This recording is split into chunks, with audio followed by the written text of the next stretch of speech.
নেতারা বলে আমরা রাষ্ট্রীয় দলের নেতা, কংগ্রেস রাষ্ট্রীয় দল, তোমাদের ইউডিএফ কি সরকার গঠন করতে পারবে নাকি? বলে না ভাই এই কথা বলে।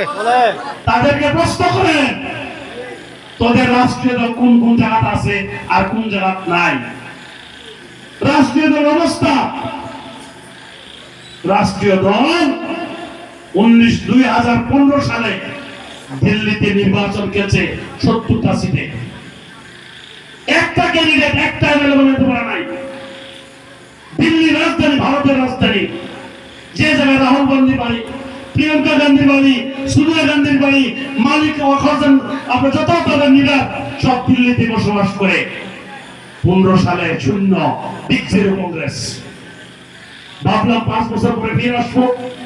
20 সালে নির্বাচন খেলছে আমাদের সরকার, 70টা সিটে ক্যান্ডিডেট দিচ্ছে কংগ্রেসে, বিগ জিরো একটাও থেকে নাই, শূন্য। ভারতের রাজধানী, রাহুলের বাড়ি ওখানে, কয় রাহুল গান্ধী প্রাইম মিনিস্টার হোক। এখানে বিড়ি খায়, চায়ের হোটেলে বয়ে থাকে, আর ওখানে রাহুল গান্ধী প্রাইম মিনিস্টার বানায়। কথা সত্য না মিথ্যা? কোন সত্য? বেটা ভাই ওর বইয়ে মূর্তিমত্তা লাচাবি, এই খবর নাই ও রাহুল গান্ধী প্রাইম মিনিস্টার বানায় ফেলেছে।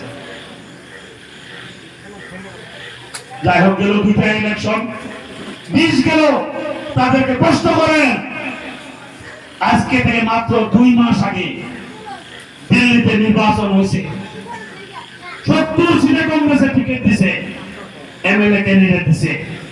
ওখানে অকংগ্রেসী সরকার, বিজেপির বিরুদ্ধে কেজরিওয়াল মুখ্যমন্ত্রী, ওখানে কেজরিওয়ালের সরকার।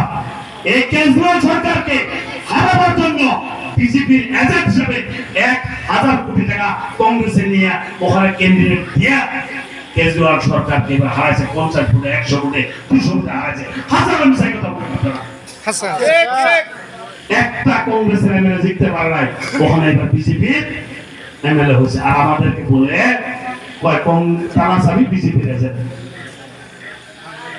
ভারতে 400 রুপে সিট আছে উত্তরপ্রদেশে, কংগ্রেসের এমএলএ মাত্র একজন, অনলি ওয়ান। অন্যান্য সমষ্টি অন্যান্য স্টেটে কংগ্রেস জমা হয়ে গেছে। এখানে আসামেও কংগ্রেসের স্থান নাই। কংগ্রেস একটা মিয়া পার্টির মতো কাজ করতেছে, মিয়া অঞ্চল।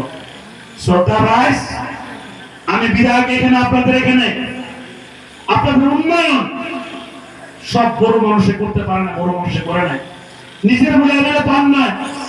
আপনার আস্থা বিশ্বাস রাখেন, পুরানো দলগাঁও আর নতুন দলগাঁও, আপনাদের এই অঞ্চল কালাগাঁয়ের একটা পার্ট, মঙ্গলদের পূব পার্ট আর দলগাঁও সমষ্টি নিয়ে আমরা সর্বাঙ্গীন উন্নয়নের জন্য একটা নতুন দলগাঁও বানাবার জন্য আপনারা সবাই তাড়াতাড়ি করতে হবে।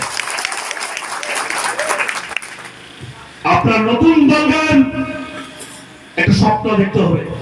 আপনাদের এই রাস্তা দিয়ে আসলাম, রাস্তার